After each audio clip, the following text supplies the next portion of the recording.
ಇವತ್ತು ಶಿರ್ಸಿಯಲ್ಲಿ ಉಪವಿಭಾಗಾಧಿಕಾರಿಗಳ ಕಚೇರಿಯಲ್ಲಿ ನಾವೆಲ್ಲ ಸೇರಿರೋದು ತುಂಬ ಸಮಾಧಾನಕರವಾದಂತಹ ಒಂದು ವಿಷಯ.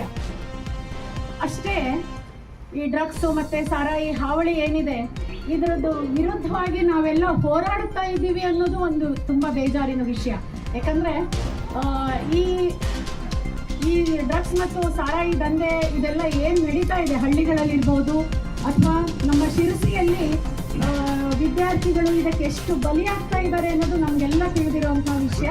ಇದರಿಂದ ಮನೆಯಲ್ಲಿ ಪಾಲಕರಿರ್ಬೋದು, ಪೋಷಕರಿರ್ಬೋದು, ಒಂದು ಕುಟುಂಬ ಎಷ್ಟು ಸಮಸ್ಯೆಗಳನ್ನು ಎದುರಿಸ್ತಿದೆ ಅನ್ನೋದನ್ನು ಕೂಡ ನಾವೆಲ್ಲ ನೋಡ್ತಾ ಇದ್ದೀವಿ. ನಾವು ಸಾಂತ್ವನ ಮಹಿಳಾ ವೇದಿಕೆಯಿಂದ ಹೇಳಬೇಕು ಅಂತಂದರೆ, ನಾವೀಗ ಸಾಕಷ್ಟು ಸುಮಾರು 10-12 ವರ್ಷಗಳಿಂದ ಶಿರಸಿ ತಾಲೂಕಿನ ಹಾಗೂ ಶಿರಸಿ ಪಟ್ಟಣದ ಎಲ್ಲ ಶಾಲಾ ಕಾಲೇಜುಗಳಲ್ಲಿ ಸಾಕಷ್ಟು ಅವೇರ್ನೆಸ್ ಕಾರ್ಯಕ್ರಮಗಳನ್ನು ನಾವು ನಡೆಸ್ಕೊಂಡು ಬರ್ತಾನೆ ಇದ್ದೀವಿ. ತಿಂಗಳಲ್ಲಿ 1 ಅಥವಾ 2 ಕಾರ್ಯಕ್ರಮಗಳನ್ನು ನಾವು ರೆಗ್ಯುಲರ್ ಆಗಿ ನಾವು ತಗೊಳ್ತಾ ಇದ್ದೀವಿ. ಆದರೂ ಅದರಿಂದ ಒಂದು ಇಂಪ್ಯಾಕ್ಟ್ ಏನು ಬರ್ತಾ ಇದೆ ಅಂದರೆ, ನಮ್ಮ ಹತ್ರ ಸಾಕಷ್ಟು ವಿದ್ಯಾರ್ಥಿಗಳು ಕೌನ್ಸಿಲಿಂಗಿಗೆ ಬರ್ತಾರೆ. ಅದರಿಂದ ನಮಗೆ ತಿಳಿತಾ ಇದೆ ಎಷ್ಟು ಈ ಡ್ರಗ್ಸ್ ಹಾವಳಿ ನಡೀತಾ ಇದೆ ಶಿರಸಿಯಲ್ಲಿ ಅನ್ನೋದು. ಆದರೆ ಅದರ ಮೂಲ ಏನಿದೆ, ಬೇರೆ ಏನಿದೆ, ಅದನ್ನು ಕಿತ್ತೆಸೀಲಿಕ್ಕೆ ನಾವೆಲ್ಲ ಶ್ರಮಿಸಬೇಕಾಗಿದೆ. ನಿಜವಾಗಿ ಹೇಳಬೇಕು ಅಂತಂದರೆ ಪೊಲೀಸ್ ಇಲಾಖೆ ಇದರ ಮೂಲವನ್ನು ಹಿಡಿಯುವಂತಹ ಕೆಲಸ ಅವರಿಂದ ಆಗಬೇಕಾಗಿದೆ.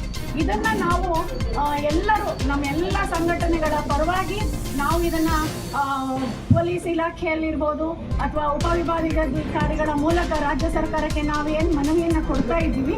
ಇದರ ಮೂಲಕ ನಿಜವಾಗಿ ನಮ್ಮ ಶಿರಸಿ ಇಷ್ಟು ಶಾಂತಿಯುತವಾದಂತಹ ಒಂದು ಊರು, ಇಲ್ಲಿ ಯಾವುದೇ ರೀತಿಯಾದ ದಂಧೆಗಳು ಆಗದೇ ಇರುವಂತೆ ರಕ್ಷಣೆ ಮಾಡೋದು ನಮ್ಮೆಲ್ಲರ ಕರ್ತವ್ಯ.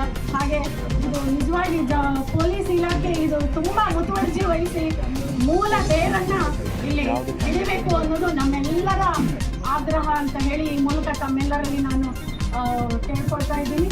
ಹಾಗೆ ಈ ಮತ್ತೆ ಪ್ರತಿಭಟನೆ ಮುಂದಿನ ದಿನಗಳಲ್ಲಿ ಇದು ಬೇರು ಸಹಿತ ಅದು ಹಿಡಿದೇ ಇದ್ರೆ ನಾವೆಲ್ಲ ಉಗ್ರ ಪ್ರತಿಭಟನೆಯಲ್ಲೂ ಕೂಡ ಪಾಲ್ಗೊಳ್ತೀವಿ ಅನ್ನೋ ಒಂದು ವಿಚಾರವನ್ನ ತಮ್ಮ ಮುಂದೆ ನಾನು ಹೇಳಲಿಕ್ಕೆ ಬಯಸ್ತೇನೆ. ವೀಕ್ಷಕ ಮಹಾಪ್ರಭುಗಳೇ, ನಮ್ಮ ಚಾನಲ್ ಅನ್ನು ಸಬ್ಸ್ಕ್ರೈಬ್ ಮಾಡಿ, ಶೇರ್ ಮಾಡಿ, ಪ್ರೋತ್ಸಾಹಿಸಿ.